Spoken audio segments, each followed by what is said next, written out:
The Benjamin Dixon Show is only possible with listener support.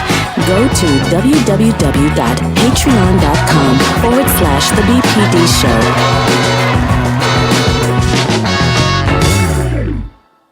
Good morning, and thank you for joining us. It is Saturday, June 10th, 2023. Thank you so much for joining us. I am not here with DJ Exclusive and Rebecca Azor like we normally are on Saturday mornings. Like it or not, is not broadcasting this morning. So you're stuck with me.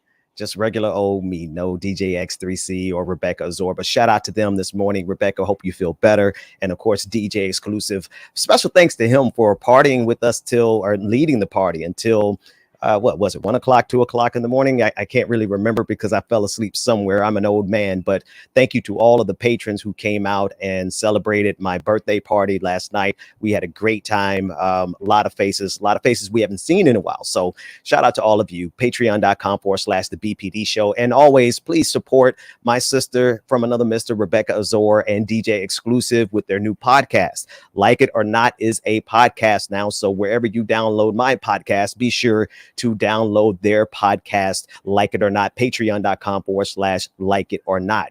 And since I am doing some housekeeping and recognitions, special shout out to my sister from another Mr. Georgia Ford, as she has completed her first season 1 of her show. It was magnificent. And if I'm not mistaken, David, I believe they have been renewed for season 2. Let me just check that real quick. To the point. And but just still celebrating our sister. We haven't seen her on the show here in a while, but she has been grinding there in Minneapolis, doing what she does so wonderfully. So definitely check out her georgiafort.com for everything that's going on with her. And last but not least, Dr. Carl Mack, who I have had a chance to hang out with here in my fair city. He came down to speak to a group of seniors about his Black History calendar. Dr. Mack is traveling all over the country right now, sharing his 366 days of Black history, and not just one calendar, but he's at some 6 calendars now with a all Black women's history calendar. Black science, the Black STEMs calendar is the one I'm looking forward to, because in that particular calendar, you really do get to see how many contributions Black people have made to the scientific community that otherwise really would go unnoticed, because, well, we live in an era where everyone is declaring a war on woke. You have Ron DeSantis, who is in second place to be the nominee for the Republican Party, but it looks like the lead candidate for the Republican nomination for president is going to hit a couple of troubles with the new 37 count indictment that was sent down by special counsel Jack Smith this week. We are looking, I believe, on Tuesday for Donald Trump to be arraigned formally down in Florida. But I want to take a listen to Jack Smith as he gives a summary of the why, the who, what, when, where, and why former President Donald Trump has been indicted yet for a second time. Let's run that first.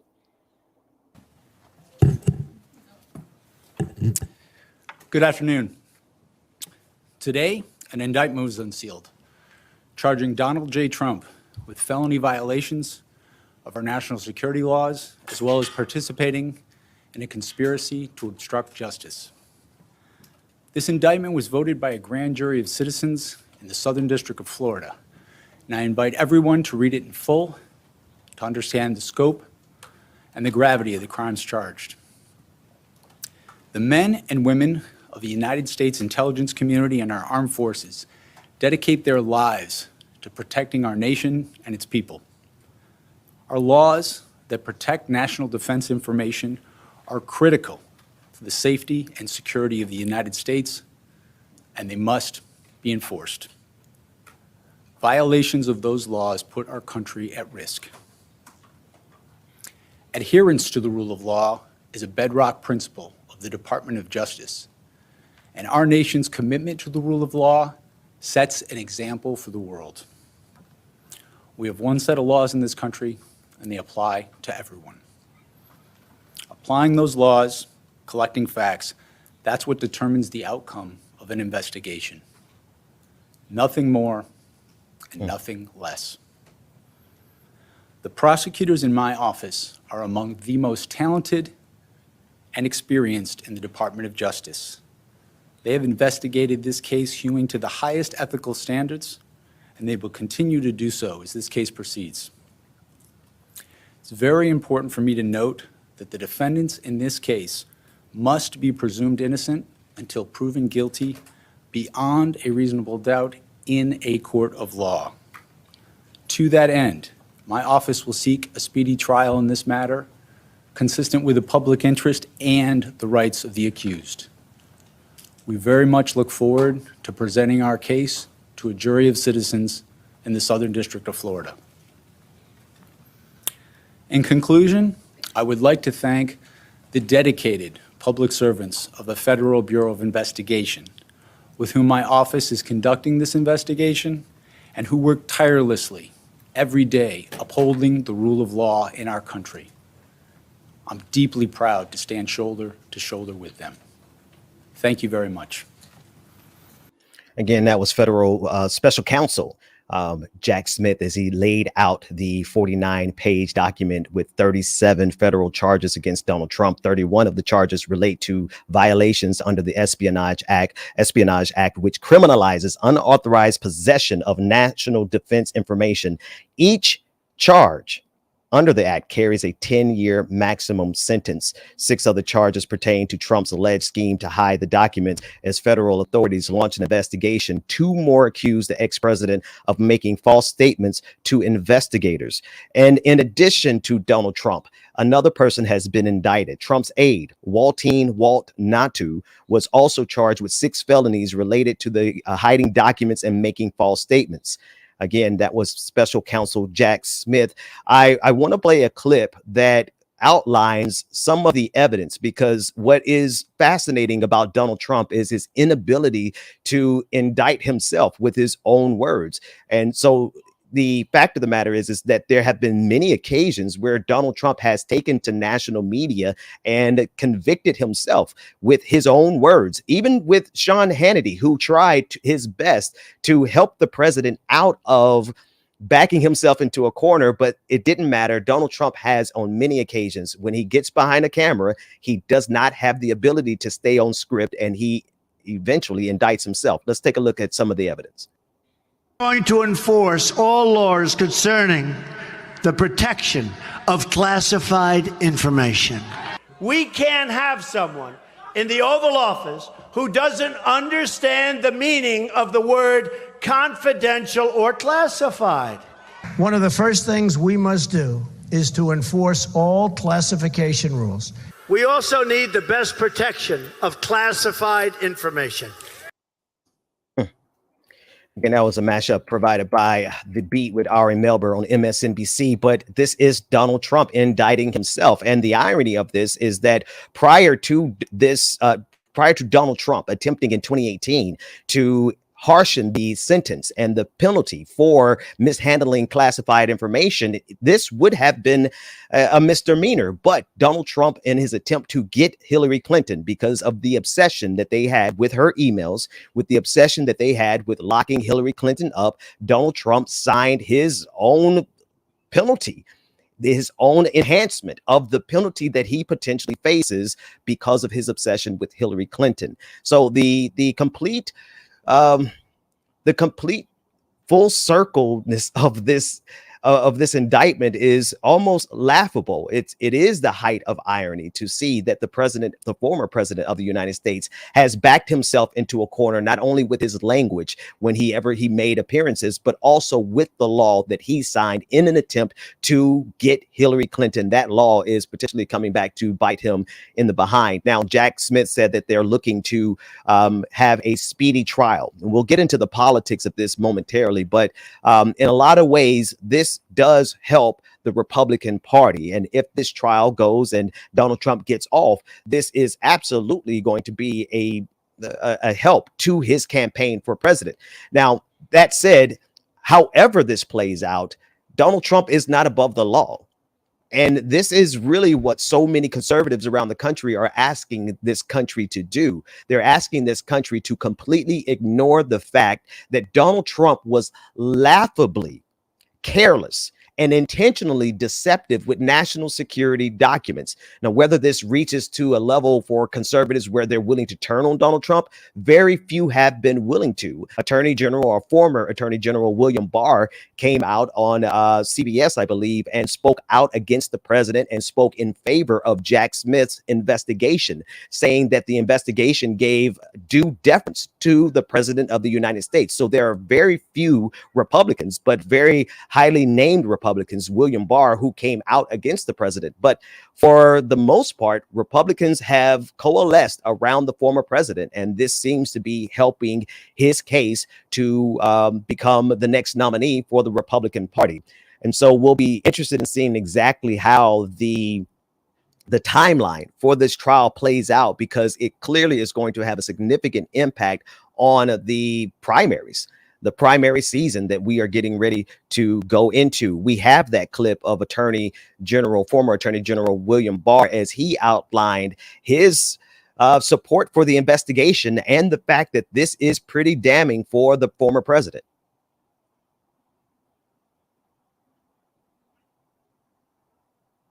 Based on the facts, as the facts come out, I think over time people will see that this is not a case of the Department of Justice, conducting a witch hunt. In fact, they approached this very delicately and with deference to the president, and this would have gone nowhere had the president just returned the documents. But he jerked them around for a year and a half, and the question is, did he deceive them? And if there's evidence of that, I think people will start to see that this says more about Trump than it does the Department of Justice, and that is that he's so egotistical that he has this penchant for conducting, risky, reckless acts to show that he can sort of get away with it. It's part of asserting his ego, and he's done this repeatedly at the expense of all the people who depend on him to conduct the public's business in an honorable way. And, we saw that with both impeachments, and there's no excuse for what he did here. Now, with former Attorney General William Barr stating this is a clear indication of members of the Republican establishment lining up against Donald Trump.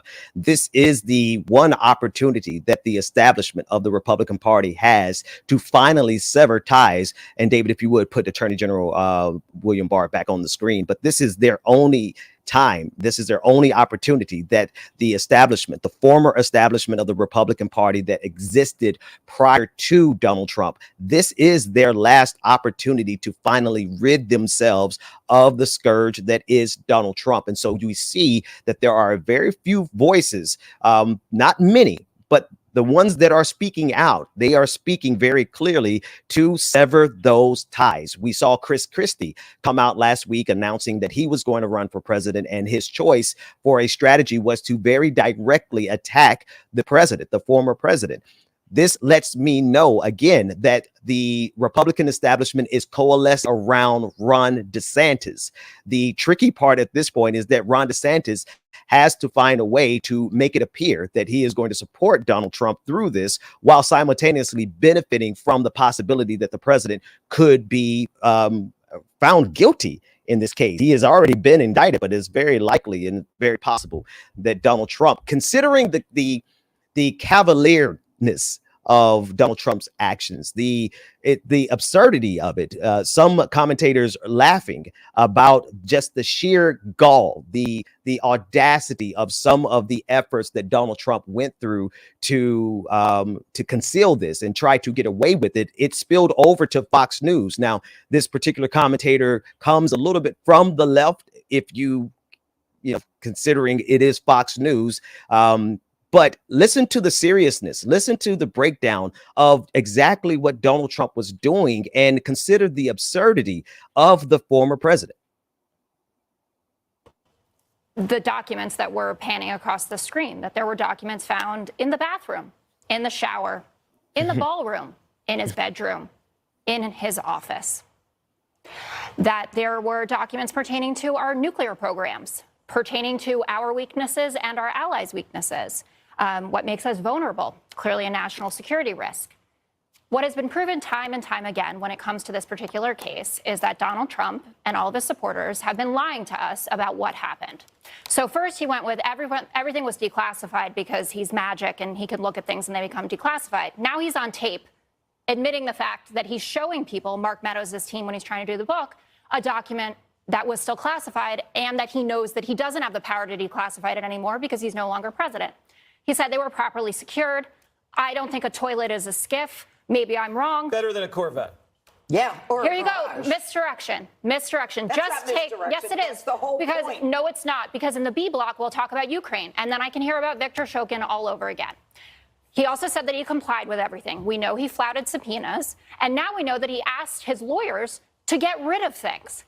It seems, and yes, I'm not a lawyer, but I'm decently smart. I know some viewers don't necessarily think that, but I'm telling you, and a few of my teachers would agree, that this seems like a pretty clear case of obstruction. And Jonathan Turley's been on our air all day talking about this and saying that these charges are the darlings of what they're looking for because they are easy to prove, especially when you have pictures of them. So if Hillary actually does get rid of things. Here we go. This has nothing to do with Hillary Clinton. No, it doesn't. If you want to argue and you want to talk about, again, the difference between gross negligence and extremely careless, a lot of people have that conversation. But today, you are looking at boxes of classified documents strewn across a public place, also that were transported to another location, even to the point whoever the family member who texts, I won't be able to fit all the boxes on the plane. Whatever shall we do? Come on, Katie, but And again, that's from Fox News, The Five on Fox News. So this is the interesting thing about Fox News. They also are attempting to sever ties with Donald Trump because they are casting their lot with Ron DeSantis. There seems to be some Republicans who do not believe that Ron DeSantis can get the nomination, or rather can win against Donald Trump. So there are some political commentators from the right who are backing away from Ron DeSantis. We will keep an eye on that because that is going to create an interesting scenario when it comes to the primaries.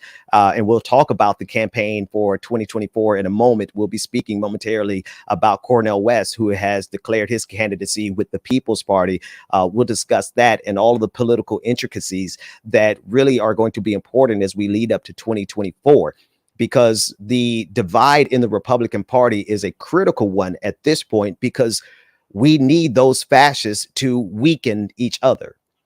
If I could just state it very clearly, I am concerned about the balance of power on the side of the Republican Party because, well, we're dealing with the Republican Party that is a party of fascism at this point. When we look at the agenda of Ron DeSantis and we look at someone like Donald Trump, who is eagerly attempting to outflank Ron DeSantis to the right to see who can be the most draconian. This is the kind of campaign that we're looking at in 2024. It will do humanity all the good in the world if Donald Trump and Ron DeSantis are able to eviscerate each other sufficiently enough that they come out of the primaries weakened, because we do not need, and this should go without saying, but we simply cannot afford for the Republican Party that as it currently exists, the Republican Party that has declared a holy war on everything that is not white, male, Christian centered. That Republican Party that has declared war on the LGBTQIA community. They have declared war on blackness. They have declared war on black history. Ron DeSantis has banned African-American history in the state of Florida. He is looking to bring his war on woke to the entire country. He is looking to bring his war on immigration to the entire country. And so is Donald Trump. So it becomes extremely important for us, those people who are simply trying to have progress, who are looking for the liberation of all people. It is important for us to understand when our enemies are fighting each other, we want to sit back and watch them fight. We want to sit back and ensure that they can eviscerate each other as much as possible, because we cannot afford either one of those fascists to get into power. I want to shift gears and talk a little bit more about Ron DeSantis, who now is in the unique position, the uncomfortable position, because again, he has the charisma of a Borg, but he is having to do a balancing act here. He is having to pretend to be concerned about Donald Trump, meanwhile knowing this is possibly Ron DeSantis's best path to the nomination. Let's take a look at him. And what happens is, when there's no constitutional accountability, our founding fathers would have absolutely predicted the weaponization that we've seen with these agencies, particularly Justice and FBI, because when you don't have constitutional accountability, human nature is such that they will abuse their power. And that's what's happened. Nobody is holding them accountable. And, you know, look, when I was in Congress, I remember, you know, Hillary had the emails with the classified. And my view was, well, gee, you know, as a naval officer, if I would have taken classified to my apartment, I would have been court-martialed in a New York minute.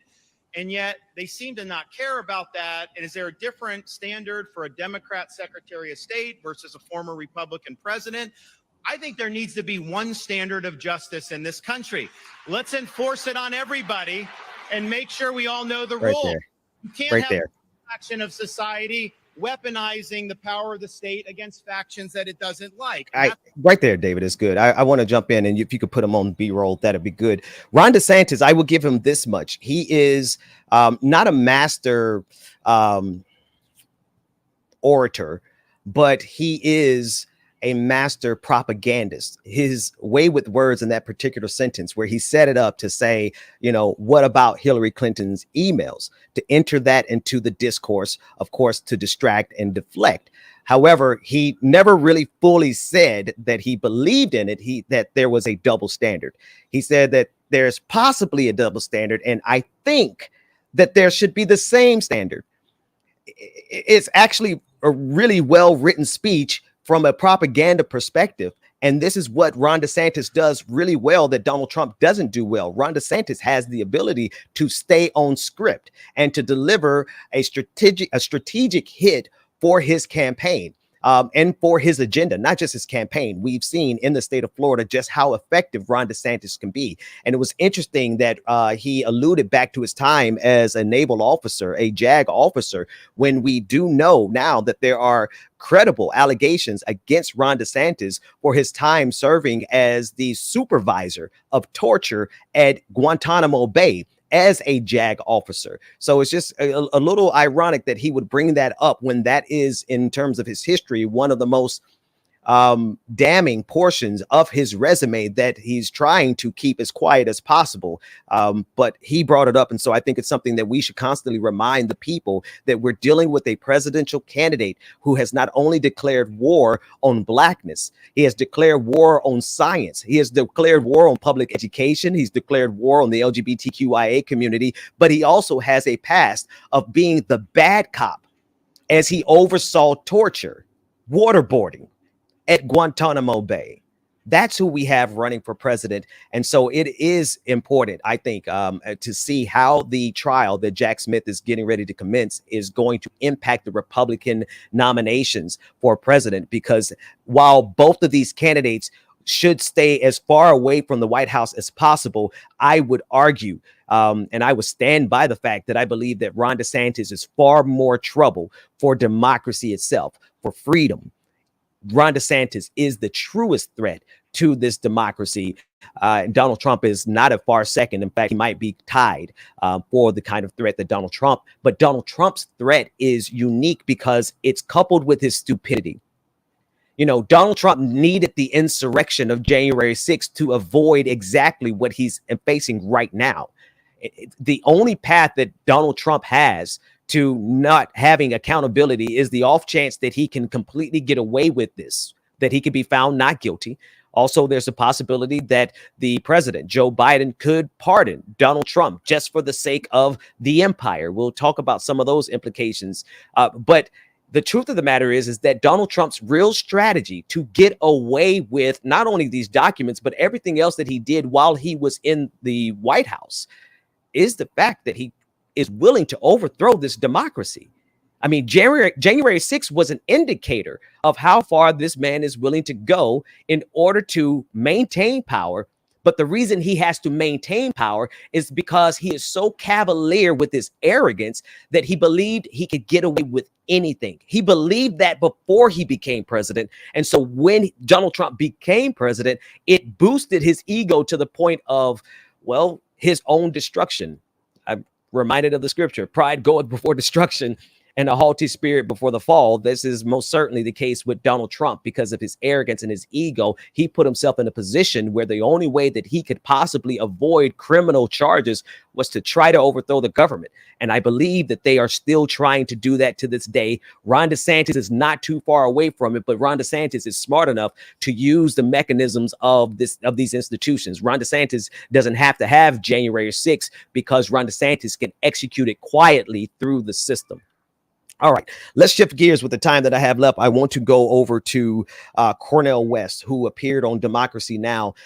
This week as he discussed his campaign for president. And I want to start this section just again with a couple of disclaimers. I am a fan, to say the least, of Cornell West. I've studied his works for at least the last 20 years of my life, read his books, not every book, but I've read enough of his books and listened to enough of his sermons and his lectures to understand the quality and the caliber of this man.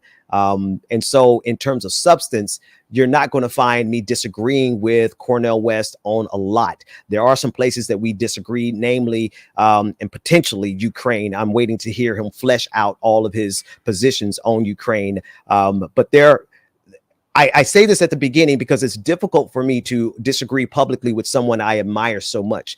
And what I disagree with him on the most is the fact that he is running for a political party that has demonstrated a history of poor leadership, poor decision making, poor organizing, harassment, and a lot of accusations that now Cornel West is having to answer for. And this is the reality. When you affiliate yourself with a political party or with any institution or organization, you take on their reputation. And it is so unfortunate to see Dr. Cornel West having to answer for the irresponsibility of the chairman of the party that he decided to run for. And so my concern with Cornel West's run for president is more centered on the fact that he is now affiliated with a party that really puts him in a position that when he went on, and David, I don't know if you have the clip from Democracy Now!, but if you do, I would like to show a portion of it. But when he went on Democracy Now! With Amy Goodman, Dr. Cornel West was asked questions about the People's Party, their ability to even gain ballot access, which is the real question at this point. Dr. Cornel West is lending his notoriety, his intelligence, and his reputation to a party that really doesn't have anything to offer him structurally.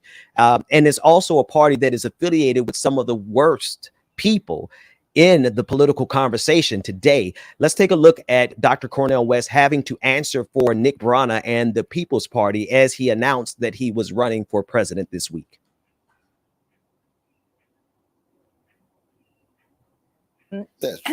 So, Democracy Now!, we ask very critical questions. I also want to read from a New Republic article about your candidacy and about the People's Party. The article states, quote, "While the party began in 2017 with noble roots to form a new political party independent from corporate money and influence, it's been mired in troubling allegations as well as broader organizational dysfunction, numerous sources of corroborated sexual harassment allegations against party founder Nick Brana. Last year, former party member Paula Jean Swearingen said she'd witnessed Brana try to force himself onto former party executive director Zana Day, who confirmed the allegations herself. Numerous party board members were apparently forced out for encouraging investigations into the allegations and questioning whether Brana was still fit to lead the party," unquote. Brana has also praised the prominent anti-vaxxer Robert Kennedy Jr., who's also running for president, but as a Democrat. He described Kennedy as a, quote, "courageous leader whose environmental and vaccine advocacy has illuminated issues that few dare to confront." So he's the founder of the party that you're running with, the People's Party. Talk about why you chose the People's Party and if you would like to respond to those allegations. And also the bigger point of why you didn't choose, for example, if you wanted to be outside the race, the Green Party, which has more ballot access. But that's a lot there, Cornel. Yeah, no, indeed. And I appreciate that question too, my dear sister. I mean, I have a great love for my Green Party brothers and sisters. I've worked twice with them, and so I have nothing against their third-party operations. It would be nice if we had even a coming together, but that's something that is for a different show. But in terms of the history of the People's Party, you know, I was there at the founding. There's no doubt about that. And I've been a kind of honorary member of the board, even though I haven't participated, so I haven't followed all of the insides and outsides of what has happened. It strikes me that there's been some very bad and ugly moments. There's no doubt about that, but I don't want to adjudicate as to who actually is guilty or who's actually innocent, because I just don't know. But there has to be accountability, and especially when it comes to sexual harassment in terms of sisters of any color, those are very, very important issues to wrestle with, and very serious charges in that regard. But as I said before, that for me, I wanted to be able to bring a serious critique to bear on the corporate duopoly. And the People's Party, in its inception and in its vision, is a populist one. So you got a number of different voices, heterogeneous. It is very loose. A lot of people say, well, is it an organization at all? I mean, does anything hold it together, and so forth and so on? Well, that we shall see. We shall Those see. are Hold it very right there. important questions. We shall see. That part really floored me. You could put Dr. West back on B-roll. I hate to see someone who I consider to be a mentor at a distance, someone that I literally still smiled cheek to cheek when he came on the show and told me that he read my book. It was one of the biggest honors because of how many of his books that I've read. So I just really want to deal delicately with it, not so much for anyone else who loves Dr. West, but for myself. I absolutely love Dr. West. And I would love to see someone in the White House who has the convictions that Dr. West has. That is the goal. We are very far from that goal in the United States of America as it stands right now. In fact, it would take a lot more than what the People's Party has to offer us for us to get someone like Dr. West into the White House.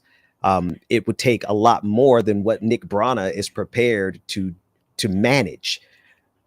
I hate to see the brilliance of Dr. Cornel West be dimmed by the incompetence of someone like Nick Brana and the People's Party.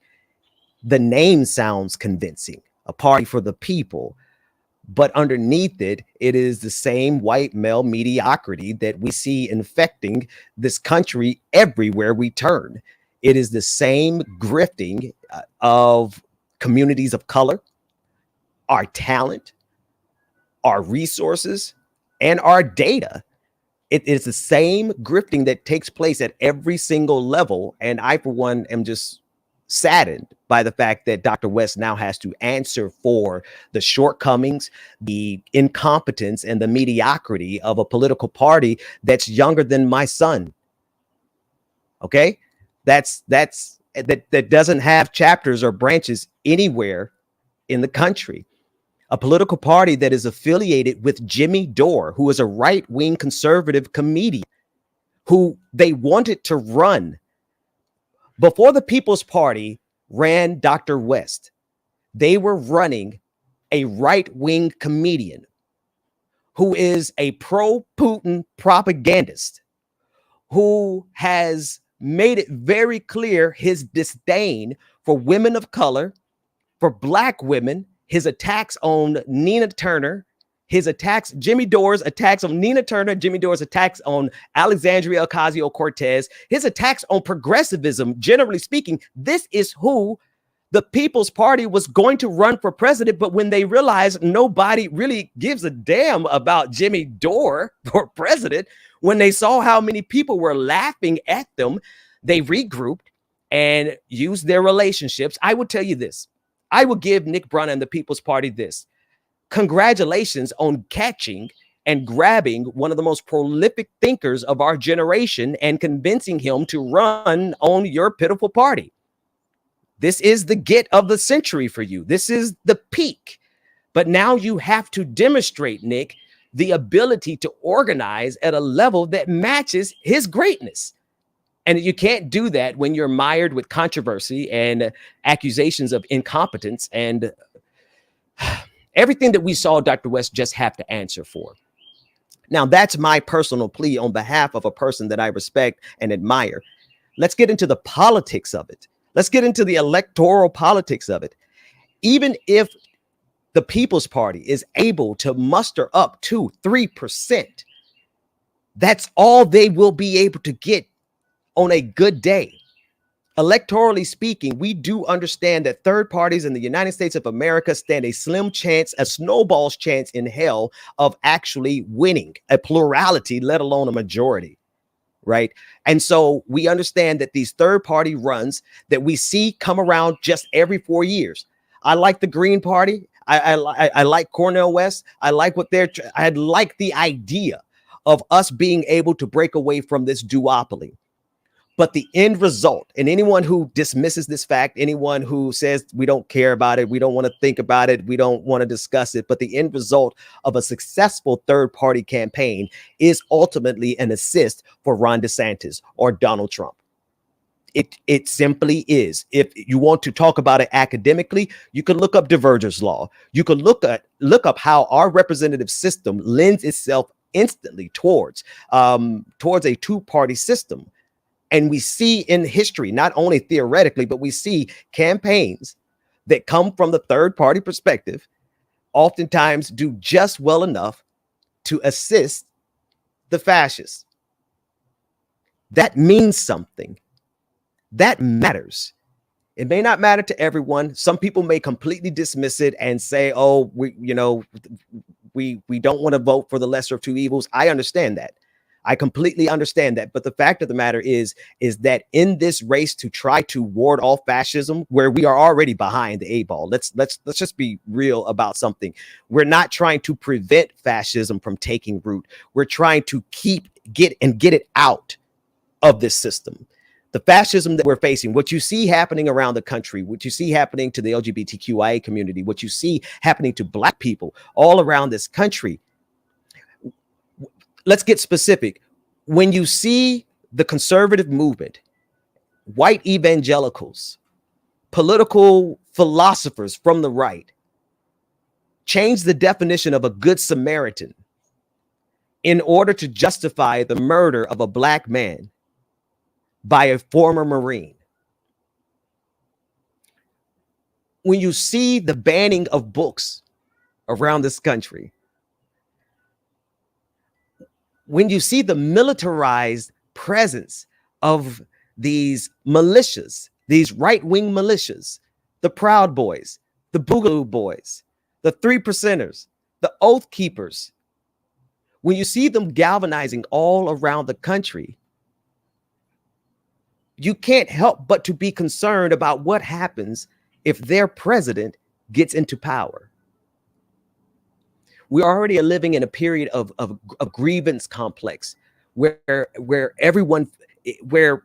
a portion of this country genuinely believes that despite them having the most economic power, despite them having the most political power, despite them having the most social power, the most power with the algorithm, the purchase of Twitter, the right-leaning algorithm of YouTube and Facebook, when you look at the total momentum of everything that's going on, perhaps you can consider the importance of what those 2 or 3 percentage points will do in 2024 to aid and abet someone like Ron DeSantis, to give him the power of the executive branch to be able to execute even further his war on wokeness, which is nothing more than a war on Blackness.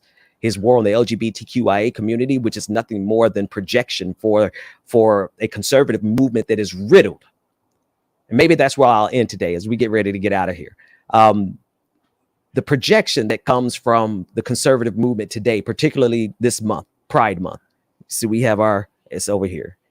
We have our Pride logo.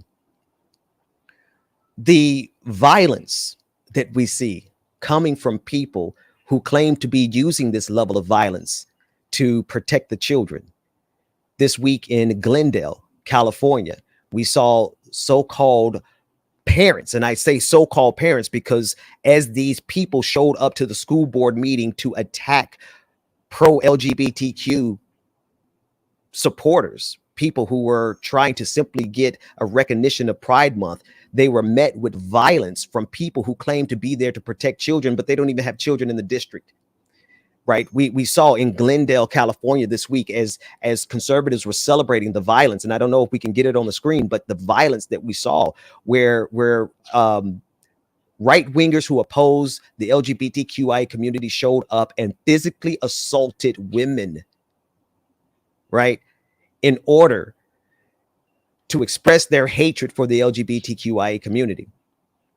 Like we are seriously encompassed about by a level of violence towards people that is getting us killed, that's causing these right wingers who feel so aggrieved, right? Despite having all of the economic power in this country, despite having political power, more political power than anyone else, despite everything that they have, despite the fact that they probably all have homes of some type, right? Let's just get to the nitty gritty. Like the people who wanted to overthrow the government, they felt so aggrieved on January 6th, they drove up in their souped up pickup trucks, right? They're Super Duty trucks with the expanded cab, right? They're $80,000 trucks. They drove up from their homes, left their wives. Some of them left their wives and their children happily, safely in their nice 3-bedroom home, right? Or some of them in lovely homes, bigger than that. What I'm saying is that they have what they need. They have what they want. They simply do not have the power to tell you what to do, and that's driving them crazy. The fact that they cannot tell you how to live your life is driving them crazy, and they feel like it's an affront to their freedom. Those are the people from January 6th, the people from the Tops supermarket in Buffalo, the people from Mother Emanuel AME. The violence that we've seen stretched out over the last 6 or 7 years, when you look at it in its totality, you realize that we are in a full-on assault against the lives of Black people, trans people, Muslims, Hispanics, Jewish people, the rise of anti-Semitism, whatever your race, whatever your ethnicity, there is an all-out assault. And it is coming from people who support Donald Trump. It's coming from people who support Ron DeSantis. And it's coming from people who are projecting onto the rest of the world their own predilections. When we really consider the fact that they pretend as though they care about children and they care about stopping grooming, but yet I don't see a single protest at any of these Catholic churches, at any of these Southern Baptist churches, these institutions that are mired so deeply in their hatred of the LGBTQIA community. They are also mired so deeply in their own sickness, in the things that they do to our children. I do think that we as a country should be infuriated by the types of things that happen to our children in this country, around this planet. But if we're going to keep it 100, we don't ever need to show up at a drag show to protest on behalf of the children, because we don't have a single account of a child being molested at a drag show. But we have so many accounts of it happening at Catholic churches, of it happening at Southern Baptist churches, of the sexual assault that happens at these institutions. I agree that we should be outraged, but the fact that they use this to project onto a group that has no record compared to what is coming from the conservative institutions that I just outlined, that should tell you the double standard that we are living under, the asymmetrical fight that we are fighting through, the fact that the people who have the most are targeting those with the least. And all we're trying to do out here is survive. You know, this is the last thing. I'll leave it with something positive. There was a video of the Hicks family reunion. David, I don't know if you can find it. My guy Kev on stage has a really good video dealing with it. Kev on stage, the Hicks family reunion, where they were out at the park and they were frying up, I don't know, it looked like a couple hundred pieces of fish. It was like Jesus' 2 fish and 5 loaves of bread. It was such a beautiful thing. And it just reminded me of what we're really fighting for over here. You know, what people like me, what I'm fighting for. I'm not fighting to try to control your life. For those of you who haven't been with me for a while and you haven't seen me for a while, just to make sure you understand, like I'm pretty conservative myself. I'm a Christian. I'm a minister. And so in my personal life, I am probably more pious. That's probably not the right word I wanted. I'm probably a little bit more devoted than most of them could ever really hope to be, you know, because I take things pretty seriously. I take my faith very seriously, right? I track how many times I cuss. I'm trying to do better, right?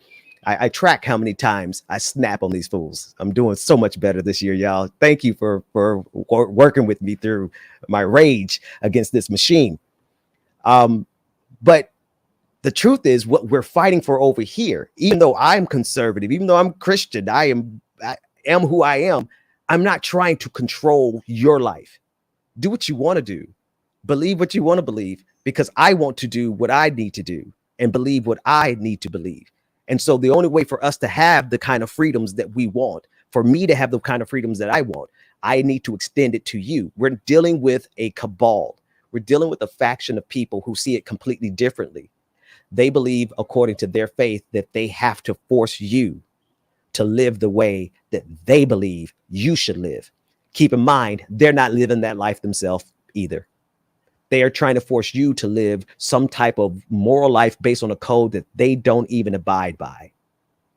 And so when I see this video of the Hicks family, and if you got the Kev on stage one, it's a really good one. I just want people to realize that all we're really trying to do around here is enjoy this time that we have, right? And one of the most joyful things that we do in the Black community is our family reunion. It's the cookout. It's the barbecue. It's the reason why we always, I don't always say it. I don't invite none of y'all. David been producing. I have a white producer, been producing for me for years. I ain't never invited this man to a cookout yet. I'll get you an invite, David. But I just want y'all to see the difference, right? They would call it. There's not a single conservative that you know of who would not call me an extremist, zealot, radical that needs to be arrested. And all I'm trying to do is get to the family reunion and make sure that we have a stable enough society that we don't destroy ourselves and have chaos in the streets and have violence in the streets like we have in the form of the Proud Boys, the Patriot Front, like we see in all of these fascist organizations that are executing violence. There's nothing on their side except death and control and totalitarianism. And this is what we're trying to do. Run that clip. I don't think you understand how badly I want to be in this video. I want to be where the fish fry is happening. Just seeing Little Mermaid, that's gone now. Fry flounder up. Okay, because the man, you know how serious he's about the fish? That's a unique custom fryer. You ain't seen no fryer like that. That man fried a whole lineage of fish in a day. The 48 pieces of fish on there. The Hicks family reunion, I think I'm Hicks. I thought my last name was Fredericks. It was Fish and Hicks. That's me, Kevin Fish and Hicks. I want to know where ain't nobody hit my line, told me where the reunion was going to be. I would have got the bread and the mustard. People don't fry fish like this on the regular. I ain't had fried fish like this, but 5 times in the last 10 years, and all 5 times, Danny Rose fried it. I want to go there. I want to be there. I want to be in this place where the person filmed it. I want to taste that fish and the ribs and the corn, but mostly the fish, because mostly the fish. I said fish because I'm lightheaded. It looks so good to me in my mind, and my body want to have it. Come on, bro. Look at this. I want to have some. That's all Black folks trying to do. This is all we try to. We want y'all to just leave us alone so that we can show up to our family reunion, go outside with some barbecue, fry some fish. The fish don't fry in the kitchen. The beans don't burn on the grill. We just try to have good times. Wrong show, I know, but still, I just wanted to tie those two together. Listen, folks, I need people to understand there is a substantive difference between those of us who are fighting for liberation and those who are trying to fight to control your lives. It's as clear as that. They want to control you. They are celebrating the fact that they are making Pride Month as miserable as they can for as many people as they can. They are celebrating the fact that they are making Pride Month as miserable as they can for as many as people as they can. And here we are on our side saying, hey, not can we all just get along? No, but can y'all leave us alone so that we can do and live in our freedom and pursue our happiness? And we are at a stage where we're not asking anymore. We're going to demand it. We are going to get it, and we're going to do it anyway. By any means necessary is the only really thing to say at that point, but this is a good place for us to check out. David, thanks so much for waking up with us this morning and producing. Shout out to DJ Exclusive and Rebecca Azor. They will be back with us next Saturday. And thank you to all the supporters who are watching now and those who came out to my birthday party last night. We had a great time. Patreon.com/the BPD show. That's all I got. I will see you on the podcast on Monday. And again, remember, like it or not, Tuesdays, 9:30 a.m. right here on this channel, Saturdays at 10 a.m. right here on this channel, and pick up the podcast anywhere you find podcasts. And when you download the podcast, leave a review for Like It or Not for their podcast. Folks, that's all I got. See you next time.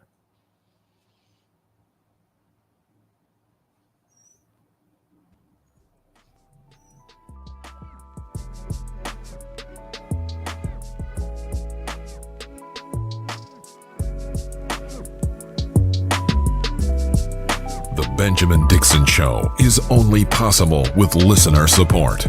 Go to www.patreon.com/the BPD Show and support The Benjamin Dixon Show. If you like this episode, be sure to share, like, and subscribe.